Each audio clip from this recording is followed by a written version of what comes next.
अस्सलाम वालेकुम हमारे काबिल एहतराम नाजरीन।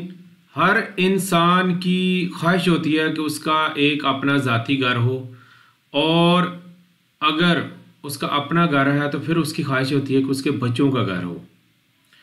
इस ख्वाहिश की तकमील के लिए इंसान ना सिर्फ अपना सरमाया खर्च करता है, और आजकल देखा गया है कि अगर आपकी इनकम कम है तो बहुत सारी जो सोसाइटीज़ हैं जो रियल स्टेट के नाम से जानी जाती हैं, वो ऑफ़र करती हैं कि आप महाना थोड़ी थोड़ी किस्तें हमें दें, हम आपको जनाब प्लॉट देंगे या घर बना कर देंगे।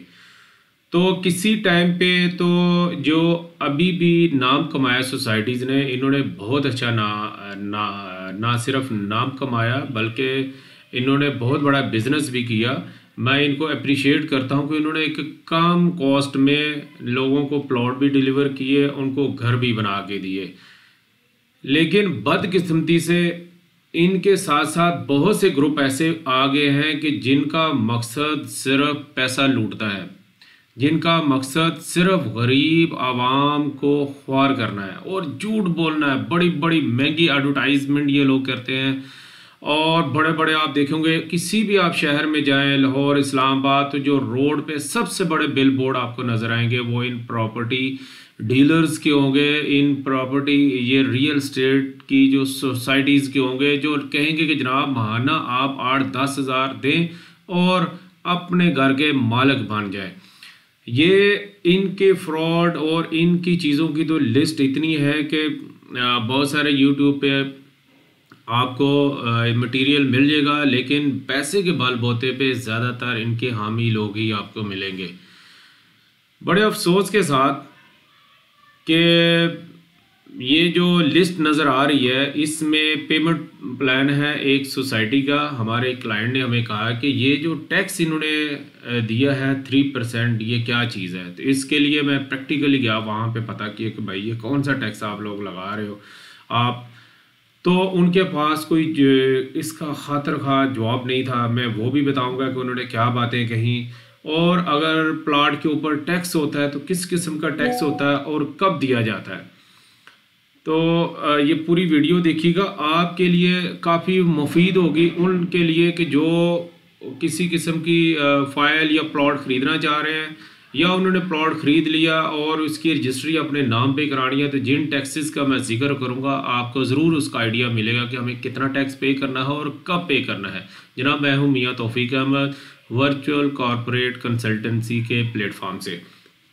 जैसा कि ये देख रहे हैं पेमेंट प्लान है, उन्होंने ये पहले कहा है कि ये डाउन पेमेंट है और ये लग रही है जनाब 26,18,000 है। इसमें उन्होंने कहा है जी विद टैक्स है, विद होल्डिंग टैक्स है 78,540। ये 3% लगाया, इट्स मतलब कि इन्होंने एक रेगुलर फाइलर का टैक्स लगाया। इसके बाद आप देखें कि महाना इसकी इंस्टॉलमेंट है और उसके साथ ही टैक्स है, और ये टोटल टैक्स हो रहा है। टोटल कॉस्ट इसकी प्लॉट की बन रही है 13 लाख, बल्कि 1 करोड़ से भी ऊपर है। और इसके बाद जनाब ये 3,92,700 रुपये ये टैक्स बन रहा है। ठीक है, अब ये टैक्स क्या सोसाइटीज़ को, अगर आपने भी फ़ाइल ख़रीदी हुई है और आप ये टैक्स पे कर रहे हैं, तो क्या ये सोसाइटीज़ ले सकती हैं टैक्स? अगर वो ले रही हैं तो किस मद में लेना चाहिए? और अगर कल को प्रॉब्लम ये है कि सोसाइटीज़ इस वक्त जो सूरत हाल चल रही है 20 से 30% है जो कि प्लॉट डिलीवर कर रही है। तो अगर ये प्लॉट आपको नहीं मिलता, ठीक है, तो ये फिर टैक्स किस खाते में जाएगा, इसके बारे में मैं डिटेल से ज़रा बताता हूँ।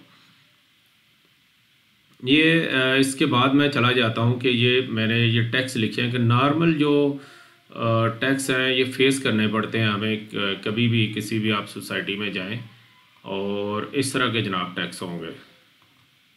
ये टर्म एंड कंडीशंस है, ठीक है, और ये जनाब आगे, ठीक है। ये नॉर्मल जो मैंने टैक्स लिखे हुए मैं एक एक करके बताऊंगा कि ये टैक्स किस टाइम पे करना होता है और किस टाइम आपको अप्लाई होता है और किस किस किस्म के टैक्स होते हैं।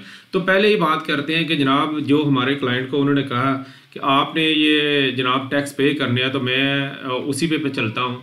तो मैंने उन्हें कहा कि जनाब ये टैक्स कौन सा होता है। तो उन्होंने कहा जनाब बिल्कुल ये बड़ी पहले तो उनको पता ही नहीं था कि ये टैक्स है कौन से। उन्होंने कहा ये हमें तो ज़ाहिर है जो ऑफिस में टैक्स कलेक्शन दे रहे होते हैं, और उनको तो ज़्यादा नॉलेज नहीं होता, उन्होंने तो जस्ट आपसे इंस्टॉलमेंट लेनी होती है और आपको रसीद दे देनी होती है कि ये इंस्टॉलमेंट हमें आ गई। उन्होंने कहा ये फिनांस डिपार्टमेंट है, फ़लाँ जगह पे आप वहाँ पे जाएँ। जब मैं वहाँ पे गया तो पता चला जी ये फिनांस को डील कर रहे हैं। तो मैंने कहा जनाब ये टैक्स है। उन्होंने कहा जी जनाब ये गेन टैक्स है। मैंने कहा भाई ये गेन टैक्स क्या होता है आपको पता है? जी ये गेन टैक्स है FBR का 236K है। मैंने कहा गुड, क्योंकि मैंने अपना तारफ़ नहीं कराया था कि मैं कौन हूँ। अच्छा, तो मैंने कहा 236K जो टैक्स है जो ख़रीदार भरता है ये किस टाइम पे होता है? नहीं जी ये FBR का हुक्म है, उन्होंने ये गवर्नमेंट ने टैक्स लगा दिए हैं तो हम जनाब इकट्ठा कर रहे हैं। फिर मैंने कहा यार आपको नहीं पता, आप गूगल से कम लिख लें कि ये 236K जो टैक्स है कब अप्लाई होता है। तो वो इधर उधर देख रहे। फिर मैंने ज़ाहिर है बताना ही था। मैंने कहा ये आप लोग गलत अप्लाई कर रहे हो, ये ऑन ट्रांसफ़र है। तो अभी तो यकीन ही नहीं है कि आप लोग प्लॉट दे पाओगे जिस तरह की आप लोगों की स्टोरी फिल्म चल रही है। तो उन्होंने कहा जी ये तो इस तरह किस तरह आगे पीछे करने लगे। फिर मैंने कहा अगर आप लोगों को इसका पता ही नहीं है, दूसरी बात है कि 236K जो टैक्स है इसके ऊपर filer, non filer, late filer, इतनी सारी कंडीशंस हैं। आप अभी ये टैक्स ले रहे हो क्योंकि उन्होंने कहा कि नहीं जी चले जी हम इससे पहले कि जब आपको ट्रांसफ़र होगा प्लॉट तो बहुत ज़्यादा ये अमाउंट होगी और हम ये साथ साथ ले रहे हैं, जब आपको ट्रांसफ़र होगा तो ये टैक्स उसमें एडजस्ट हो जाएगा, आपको कम पे करना। मैंने कहा सही बात है, तो उसके साथ लिख ले एडवांस टैक्स लिख ले। दूसरी बात है कि ये कंडीशन है अभी टैक्स कि ये कंडीशन है कि फाइलर नॉन फाइलर 3 कैटेगरीज बनी हुई है। फ्यूचर में जैसे आप देख रहे हो कि गवर्नमेंट मुख्तलिफ ऐलानात कर रही है, हो सकता है वो सच्चे हो ही जाएँ और ये बंदे पे टैक्स लगे ही ना या ज़्यादा लगे, तो फिर क्या होगा? और अगर वापस आप ये फाइल वापस कर देते हो, रिफ़ंड कर देते हो, और रिफ़ंड की भी आपको पता ही है कितनी बिटर उसमें भयानक स्टोरी है कि आप 10 लाख पे करते हो तो 2 या 3 लाख ये वापस करते हैं। तो ये टैक्स कैसे वापस मिलेगा और ये क्या होगा जबकि इन्होंने लिखा हुआ है टैक्स चार्जेस वगैरह रिफ़ंड ही नहीं होते। और सबसे बड़ी बात कि जो टैक्स जिसका नाम आप ले रहे हो वो एप्लीकेबल होता है ऑन ट्रांसफ़र। तो ये सारे जनाब जब बातें सुनी उन्होंने कहा जनाब वो सॉरी जनाब फिनांस के मैनेजर साहब वो हैं, वो उसका जवाब देंगे। तो ये इनकी स्टोरी है। और खुदा अगर आपके साथ भी ये है या जमा करवा रहे हैं तो ज़रूर पूछें ये टैक्स क्या है। तो मैं अभी आपको बताता हूँ कि ये कौन कौन से टैक्स अप्लाई होते हैं और इनके नाम क्या है, ताकि अगर आपको कन्फ्यूजन हो तो आपको कम से कम ये आइडिया हो जाए कि कौन कौन से टैक्स हैं। तो सबसे पहले जनाब 236K टैक्स होता है। ये टैक्स तब अप्लाई होता है जब प्लॉट आपके ऊपर ट्रांसफ़र होता है। कुछ सोसाइटी में तो प्लॉट ट्रांसफ़र ही नहीं होते, यानी रजिस्ट्री वाले नहीं होते, वो फाइल वाले होते हैं। तो ये टैक्स तो फिर भी ये बनता ही नहीं है, उस प्लॉट पे ये बनेगा नहीं, सीधी सी बात है। ये रजिस्ट्री वाले प्लॉट होते हैं। तो बाइंग पे जब रजिस्ट्रार TMO ये ज़िला कचहरी तहसील कचहरी वगैरह में होता है। इसके बाद एक और टैक्स होता है 236C। तो ये बेसिकली बेचने वाले पे होता है, जो बेच रहा होता है प्रॉपर्टी या प्लॉट तो उसने ये अदा करना होता है।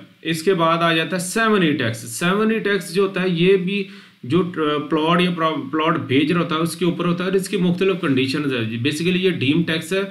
ये ऐसा टैक्स है कि जिसके ज़्यादा प्लॉट हों या 2.5 करोड़ से ऊपर प्लॉट हों और 1-2 साल को लंबी चौड़ी इसकी बहस है बहरल, और इसको भी लोग एग्जाम करवा लेते हैं। तो ये उसके ऊपर टैक्स होता है। फिर ये टैक्स है गेन टैक्स ऑन सेलर। ये भी बेचने वाले पे टैक्स है, ख़रीदार पे टैक्स नहीं है। तो इसके इन शॉर्ट ये है कि मिसाल के तौर पे आपने किसी टाइम पे प्लॉट लिया था 10 लाख का और आपने उसको बेचा है 15 लाख का, तो 5 लाख क्या हो गया आपका गेन, ये प्रॉफिट हो गया। तो इसको जब आप अपने टैक्स रिटर्न में डिक्लेयर करेंगे कि जनाब ये मेरे अकाउंट में जो पैसे आए हैं ये वो फलां टाइम पे ये प्लॉट था उसको बिका, तो वो 15 लाख का बिका -10 हो जाएगा, पीछे बचा जनाब 5 लाख। 5 लाख आपका गेन होगा और उसके ऊपर टैक्स होता है on the time of filing of your tax return. और टैक्स रिटर्न में क्या होता है कि हम उसको एडजस्टेबल ले लेते हैं। ये जो टैक्स होता है 236K ये नॉर्मली इस इतना पे किया होता है कि ये टैक्स टाइम पे करना ही नहीं पड़ता, ज़्यादा चांस यही होते हैं। और दूसरी बात ये होती है कि ये जो गेन टैक्स होता है इसकी कंडीशन है 1 साल पे और टैक्स है, 2 साल पे और टैक्स है। यानी जो प्लॉट का होल्डिंग पीरियड आपका उसके होल्डिंग पीरियड पे 5-6 साल के बाद वैसे टैक्स नहीं है। इसलिए आपने सुना होगा ज़्यादातर जो 236K टैक्स है ये गेन टैक्स के नाम से मशहूर है। इसकी वजह यही है कि ये गेन टैक्स का एडवांस टैक्स के तौर पे गवर्नमेंट ले लेती है। आगे टैक्स का जब ट्रांसफ़र वगैरह का मामला चल रहा होता है, सिटीएम ड्यूटी, स्टैम्प ड्यूटी वगैरह होती हैं, ये छोटे टैक्स होते हैं, यानी 0.5% या 1% या सम टाइम 2% टैक्स होते हैं, इसलिए ये ज़्यादा मशहूर नहीं है, बड़े टैक्स यही है।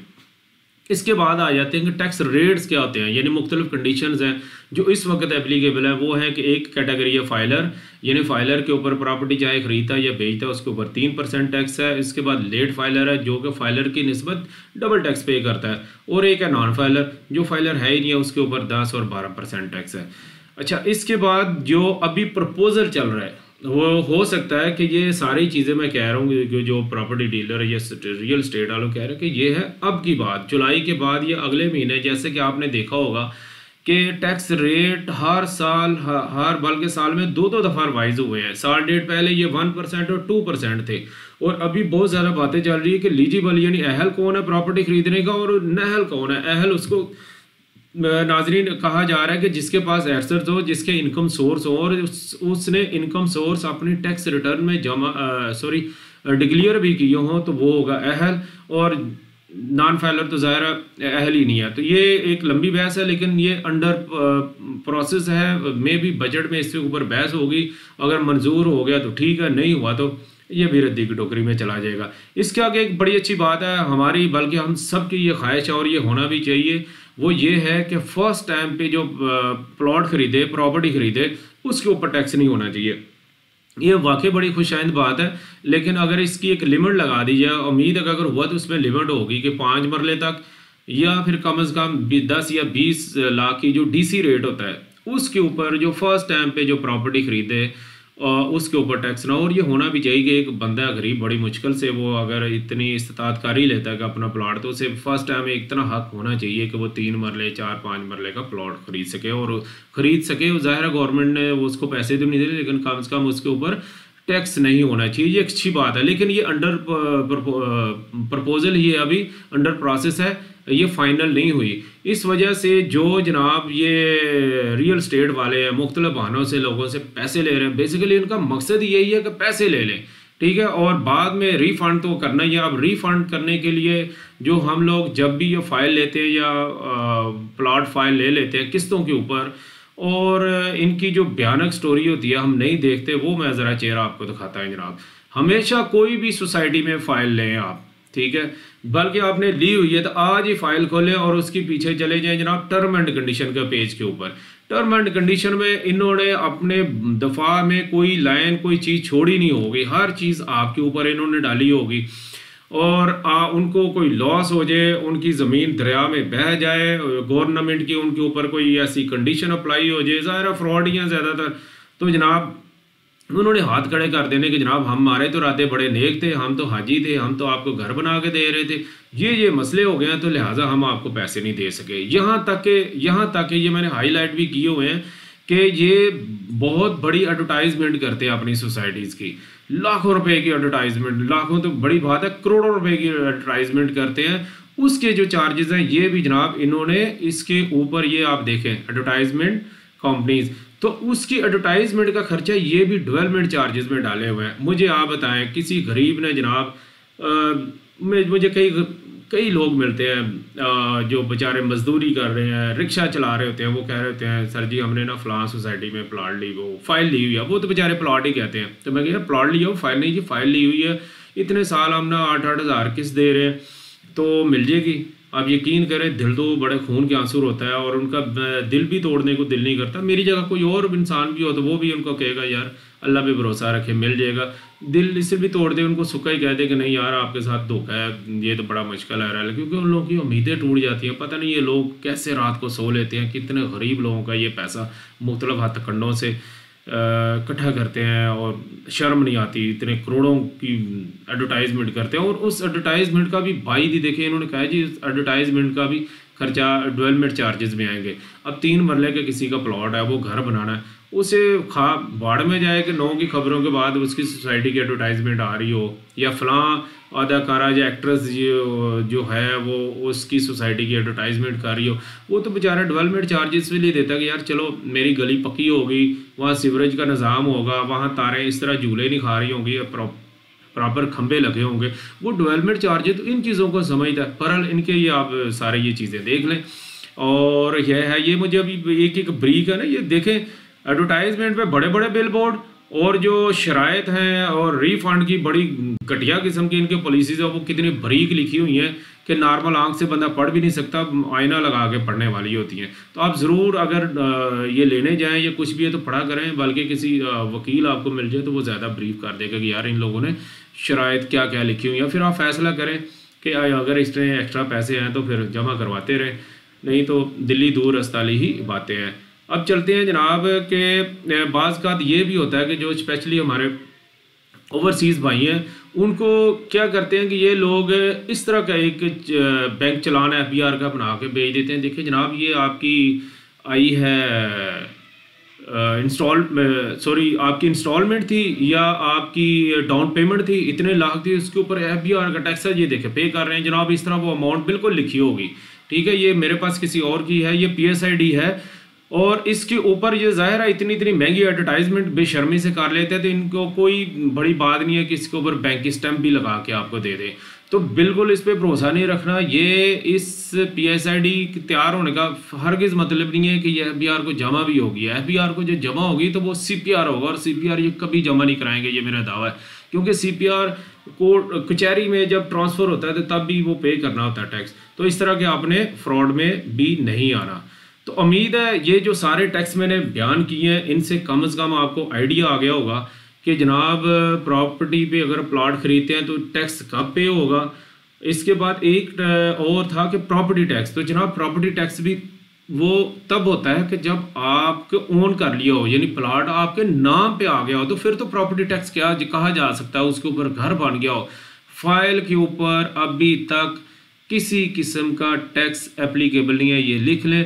प्रपोजल ज़रूर हैं, बातें ज़रूर हो रही हैं, IMF का जो प्रेशर ज़रूर है कि जनाब रियल सेक्टर में ये फ्रॉड है, ये फ्रॉड है।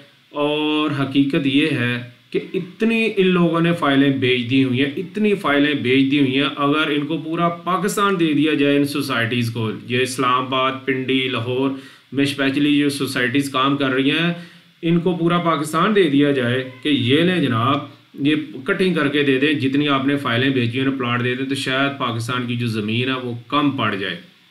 इनके पास 1-1, 2-2 एकड़ ज़मीन है, वो भी ठेके की ज़मीन है अक्सर सोसाइटीज़ की, और उसके ऊपर इन्होंने कंटेनर रखे हुए हैं और 1-2 घर बना लिया हुआ है, वो भी मॉडल के तौर पे, और दे मार साढ़े जनाब फ़ाइलें बेचे जा रहे हैं। खुदा के लिए पहले ज़मीन लें और उसकी मार्किंग करें, अप्रूवल लें, फिर जनाब बेचें।